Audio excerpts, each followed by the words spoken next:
Hey guys, Neomis here. Now for today's video, I want to talk about Arsenal transfers, and we got several of them to talk about. We got Camavinga, we got a touch on, we got Renato Sanches. But before I go into those, we got to first talk about Matteo Guendouzi. Now, at least according to reports in France, Le Sport, and I quote, have come out to said that Guendouzi is expected to sign a fresh new contract at the Emirates Stadium. Now, although the 21-year-old is likely to leave, the Gunners are willing to offer him a new contract in order to preserve his market value. Now, I would say that this makes sense in order for Arsenal to offer them a new contract. In my opinion, I think it's probably too little too late. But the question I put up to everyone is, should Arsenal offer Guendouzi a new contract? I think that is the real crux of it. Now, I mean, Guendouzi, I think he's had a pretty good run at Arsenal.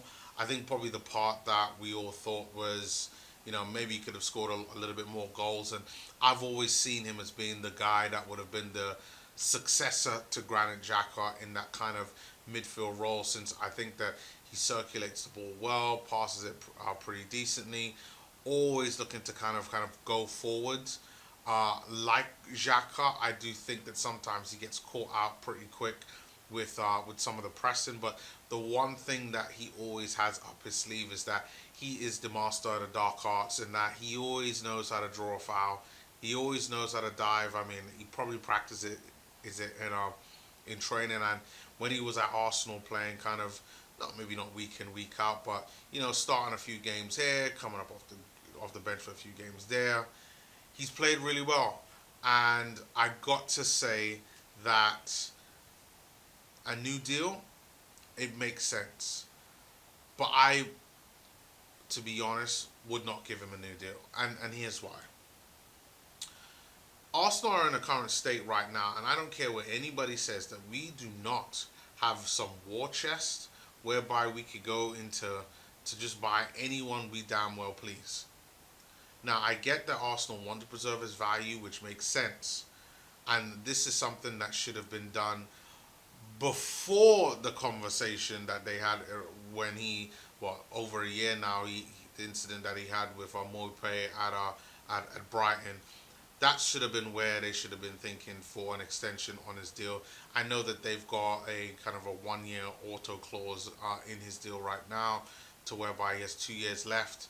And they are trying to kind of keep his value, which is good. But when you look at the current state of Arsenal right now, who the manager is in Mikel Arteta, and the things that Arteta likes to do, I don't see Matteo Guendouzi having a future at Arsenal. I don't care how good of a player you think Guendouzi is or not. Guendouzi, in my opinion, does not have a future at Arsenal, while Mikel Arteta is still manager at this club. And for that very reason alone is the reason why you have to, unfortunately, sell him. Now, I mean, there were talks of a few days ago, probably about 4 or 5 days ago, about Guendouzi and a deal with Marseille, and you thought that might have been close. And I didn't talk about it because I was waiting for the news to drop for me to talk about it and kind of give my overall assessment on Matteo Guendouzi and say kind of thanks for the memories, but goodbye. But when a news like this is dropping, like over the last few hours, you have to say that it might not be over for Guendouzi. Maybe this is the club's long-term focus to say, hey, maybe Arteta might not be here depending on how things go at the start of the season, and maybe he might get an opportunity back. But as of right now, you have to sell Guendouzi for me. But you know what? Leave your comments below. I mean, would you sell Guendouzi? I think that's really kind of the big question that I have, and you can see from the title that I really want to hear. Would you sell Guendouzi, or would you keep him and potentially give him another opportunity? Leave your comments below, and let's kind of get a discussion going on that.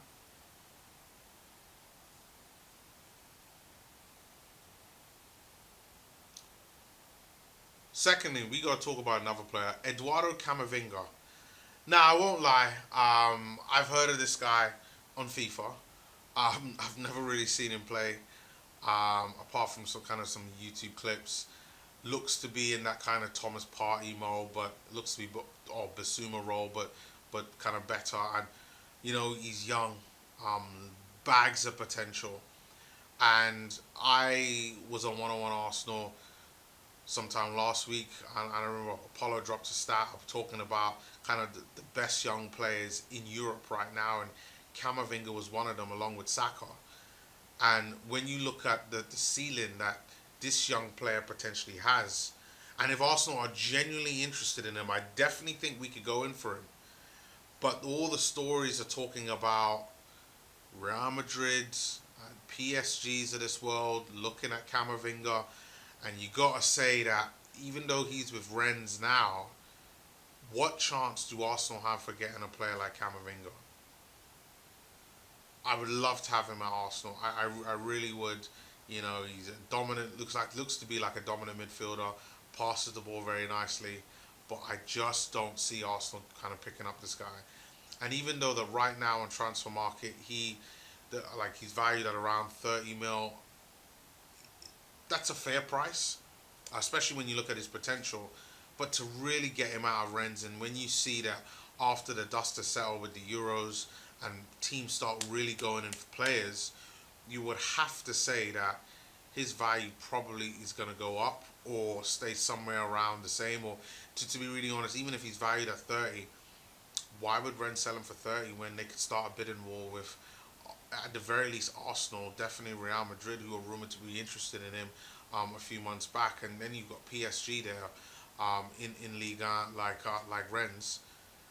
Do you really see Arsenal getting this guy in for 20, 30 mil? Like, I don't think so. But I definitely take him as a player. Like, don't get me wrong. Like, I think he's a quality player, real good quality player. But yeah, if anyone watching this has seen Camavinga play live or regularly watches Liga football, leave your comments below on him and let me know what you guys think. But it's good to see that also interested in him. I just don't think it's gonna happen. And then finally, we got to talk about Renato Sanches. Now, I remember Renato Sanches when he was in the Premier League at Swansea, when Swansea were in the Premier League, and Renato Sanches was a bit of a flop, to be really honest. There were talks of, and I know he's quite a bit younger back then. I think he was about 18, 19. They said that he just developed a lot quicker than his counterparts at his age, but he plateaued really early, and I think he's a decent player, but I don't think Arsenal again should be going after him. Now, to be fair, the reports are saying that there have been lots of rumours on Renato Sanches being linked away from Lille, and it said that Arsenal said that they want to be notified if other teams show an interest in Renato Sanches, which makes sense. But for me, when I thought of that, I was like, okay, but why? Like, you know, I personally feel like there are players that you could get that do what Renato Sanchez does, that are English, that are in our academy, and that would be a whole lot cheaper. I think he's had a bit of a resurgence at Lille, which is good for him, good for his career. But does that warrant really spending money on Renato Sanchez? Like, really? I'm not sure on him. If you want to be completely honest, I don't think it's worth the time and the effort to go after him. And to be really fair, it's only said that Arsenal want to be notified on details around him. So I'm not too sure if that kind of rumor has any legs, but quite a few people are really talking about it. And I thought, you know what? Let me kind of mention it and see what everybody thinks of it. But I'd be interested what you guys have to say in regards to the likes of Renato Sanches, Camavinga, and Guendouzi, and a potential new contract. And speaking of new contracts, I just want to say congratulations to Kieran Tierney for signing a new long-term deal. Loving it, loving the fact that he signed a new long-term deal, making a little bit more money as well. And I know he's going to be a future Arsenal captain, but leave your thoughts on all of that. Let's get a kind of discussion going. And I will see you all on my next video, which will definitely be, if not tomorrow, definitely Tuesday, because that England versus Germany game is going to be a shit show. Because I'm telling you this right now, spoiler alert, I don't see England beating Germany. and all the excuses, all everything at hand, I know it's going to be something. And Gareth Southgate, if you want to win, you know who you need to start. It's the savior, aka Bukayo Saka. But until then, I will see you all on my next video, which there are several links below.